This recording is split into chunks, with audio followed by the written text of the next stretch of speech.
വിവരാവകാശ നിയമം നിലവിൽ വന്ന 20ാം വാർഷികം മലപ്പുറം ജില്ലാ വിവരാവകാശ പ്രവർത്തകർ വേങ്ങര സഭാ സ്ക്വയറിൽ വിവിധ പരിപാടികളോടെ കൊണ്ടാടി. വിവരാവകാശ നിയമം ജനാധിപത്യത്തിന്റെ സൂര്യ തേജസ്സാണെന്ന് യോഗം ഉദ്ഘാടനം ചെയ്തുകൊണ്ട് അഡ്വക്കേറ്റ് KP മനീസ് പറഞ്ഞു. കേരള സംസ്ഥാന ഓഡിറ്റ് വകുപ്പ് retired joint director KV Anilkumar വിവരാവകാശ നിയമത്തെക്കുറിച്ചുള്ള പരിശീലന ക്ലാസ് എടുത്തു. 31 നിയമങ്ങളുള്ള വിവരാവകാശ നിയമം എല്ലാ വിവരാവകാശ പ്രവർത്തകരും പഠിക്കണമെന്നും അതുപ്രകാരം പ്രവർത്തിച്ചാൽ ജനാധിപത്യ വ്യവസ്ഥയിലുള്ള ജനങ്ങളുടെ അധികാരം പൂർണ്ണമാക്കാൻ സാധിക്കുകയുള്ളൂ എന്നും പരിശീലന ക്ലാസ്സിൽ അദ്ദേഹം ജനങ്ങളെ ഉത്ബോധിച്ചു.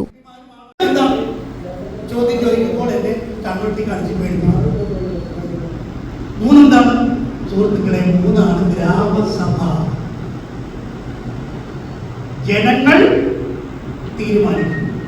എത്ര സുന്ദരമാണ്. ഞാൻ 3 ആളുകൾ തൽക്കാലം നിർത്തി യുദ്ധത്തിലേക്ക് പോകുന്നു. 3 മാത്രം. ആ 3 ഗ്രാമസഭ എന്ന് പറയുന്നത് ആ ഗ്രാമസഭയിലെ MLA-മാരും MP-മാരുമാണ് ആര്? നമ്മൾ. അബ്ദുൾ റഹീം പൂക്കത്ത് സ്വാഗതം പറഞ്ഞ ചടങ്ങിൽ അബൂബക്കർ AP വേങ്ങര അധ്യക്ഷത വഹിച്ചു. Tirurangadi taluk protection society general secretary Abdul Rasheed TTA പൊന്നാടയണിയിച്ച് ആദരിച്ചു.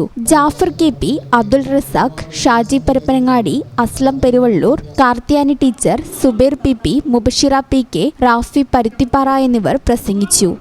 ഈ ചാനൽ ന്യൂസ് വേങ്ങര. ഞങ്ങളെപ്പറ്റി നിങ്ങൾക്കല്ലേ കൂടുതൽ അറിയുന്നത്? പരിശുദ്ധിയുടെ സുവർണ പാരമ്പര്യം. Hayath golden diamonds, Valanchery.